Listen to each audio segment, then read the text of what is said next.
Hi, and welcome to another episode of Hot Takes with me, the Silver Fox. And assuming that this is the last one of the day, I thought we'd finish on something light and amusing. And it's basically an opinion piece in the paper, and it's basically just describing Humza Yousaf and the worst time of his political life. And I've sort of looked at the just the beginning of it. Haven't been down through all of it, just sort of the first paragraph really. And I just thought, yeah, that really is kind of summing it up. Because we all know what an awful person he is, really, and how useless he is, and how inept he is, and how stupid he is. But when you get the accumulation of all these things together in such a short period of time, you can see that he must be under an awful lot of pressure. Because he must know he's not up to the job. Everyone else knows it. But now I think it's finally getting through to him that he's just in too deep for his very limited abilities. I think it's soon be time for Kate to take over. He knows it, we know it, everybody knows it. It's just a case of when, isn't it? But we'll take a look at this hit piece really, and have a laugh at it because it is good reading because it just sums up this failure of a man. Anyway, here goes. So before we get into it, it is the last one of the day, unless of course there's some major breaking news. And so I'll take the last opportunity of the day to say, do please hit the subscribe button. We'd love to get to 10,000, hopefully by the end of February. But if we can do it by the end of January, even better. But we are getting there. There's only 800 odd to go, and that's the 10,000 up. So all you regulars who are yet to subscribe, which is about 60% of you now, it would be super if you did hit that button and just strengthen the channel. Anyway, brutal 48 hours for Humza Yousaf proves he doesn't have a strategy and that he's seriously misread the public mood. Well, we've said from day one he hasn't got a strategy. He just blunders from pillar to post, making it up as he goes along, changing his mind again and again and again. And he's bouncing around like a pinball. He doesn't know what to do. Every time he meets someone, he nods and agrees with what they say. Then he'll go meet someone else who'll say something the complete opposite and he'll nod and do what they say. That guy hasn't got a clue. But of course he has misread the public mood with so many different policies. My last video, of course, about the putting people in jail, that really isn't very much in the public mood, is it? So you have to ask why. Well, we know why. It's because he's so beholden to the Greens. Doesn't he work? Hasn't he worked out that they're not going to walk? Hasn't he worked out that he can do whatever he likes now? No, he probably hasn't, because, you know. Anyway, the SNP leader has made some outlandish claims to start the new political year, as he desperately tries to boost SNP support. But voters won't be conned. No, because the voters aren't stupid.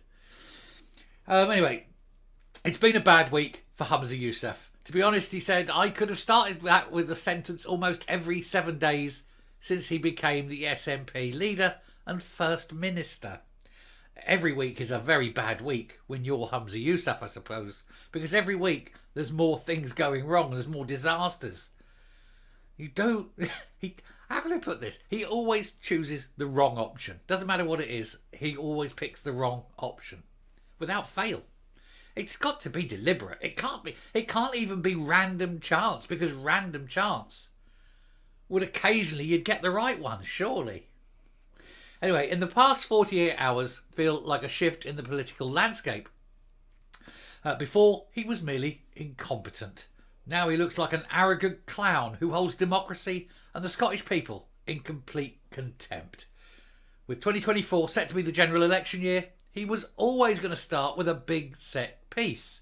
His speech at Glasgow University was, officially at least, to set out his plans for industry in an independent Scotland.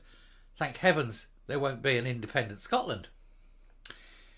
And yet it descended into a political attack on all his opponents, all played out to the background of our official Scottish Government branding. Questions have now been raised over whether the civil service helped write his rant, which was so partisan it had to be censored before it appeared on the government website. I've got a story about that. I was going to do it. I may do it tomorrow. But basically there was this piece, it's part of his speech that he did. And he's supposed to be speaking for the government, but it was so party political. It wasn't a government speech. And they refused to put it on the government site because of how partisan it was. They had to cut out all the party bits from it. And so it was like nearly half the speech had to go. And that's how bad it is. But that's all he's got, isn't it? That's all he has. Anyway, making the cut was his claim that the Scottish households would be £10,200 better off after independence, a figure seemingly plucked from thin air. Oh, there's no bearing in reality at all. We know that. It is literally just a number. His lecture included a rather timid attempt to placate unionists. He said the views of those who do not support breaking up the UK should not be dismissed. Well, that's very kind. That's very good. Very kind of him, you know. But when you consider that's the majority view, you know, if you want to keep the room, stick with the majority view.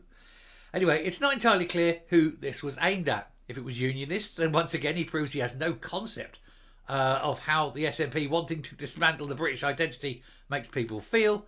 And if it was directed at his own supporters, it'll fall on deaf ears. And he says, I suspect he knows that.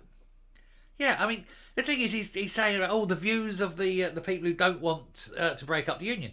Or as he could have said, the majority. And that's the thing he can't understand. He seems to think that if you want something hard enough, it'll happen. No, that's not how democracies work, Humza. Do pay attention. Anyway, just a day after giving the speech, Yousaf endured a car crash TV interview on representing Border. He claims that Labour will win the next general election at a canter, and so there's no point voting for them.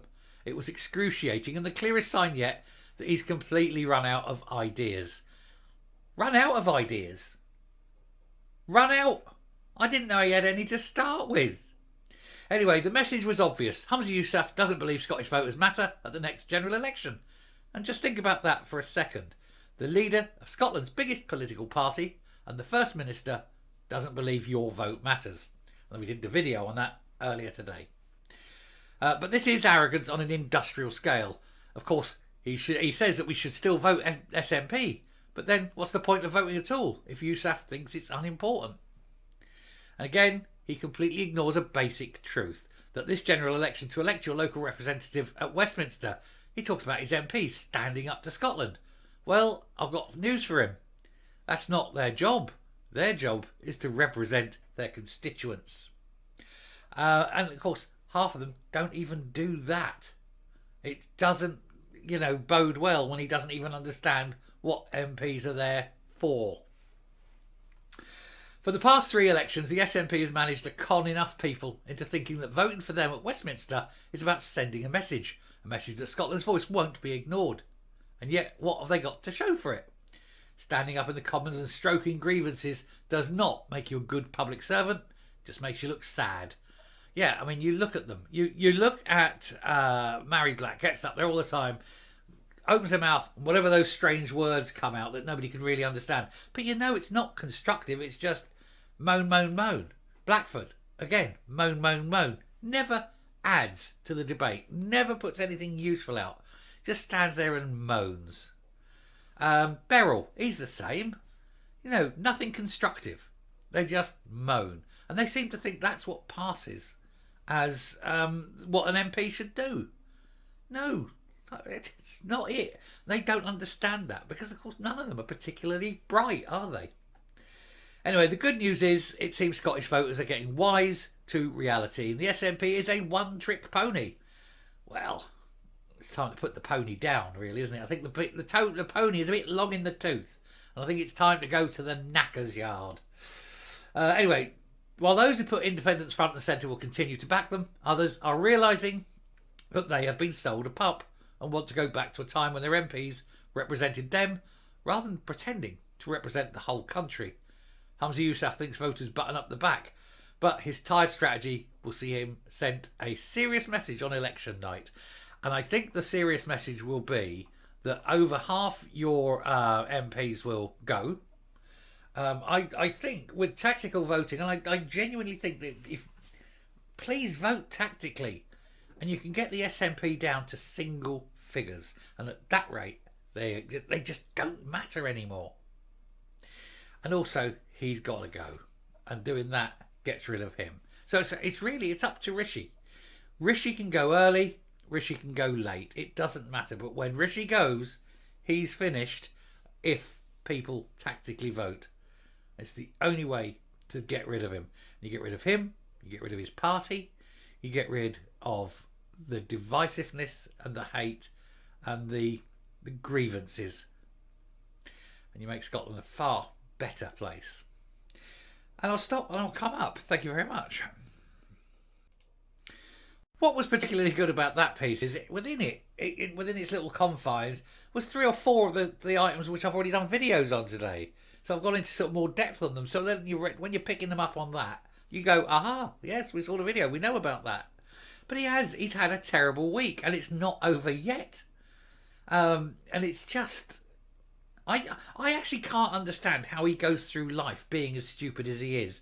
It does seem very difficult for him. And even he must know that he isn't capable of being First Minister. It's not all, fun and games and everything. It's actually quite hard, but quite beyond him, I think. Anyway, I shall stop there. Thank you very much for watching the video today. As I say, do please hit that subscribe button. Very, very important. We'll get up to 10,000. That'll be fantastic. Until tomorrow, unless there's breaking news today later, I will see you then tomorrow. We have a whole new ball game, but at least tomorrow it's a Friday, so we can start looking towards the weekend. Till then, take care, stay safe, and I will speak to you later. Bye.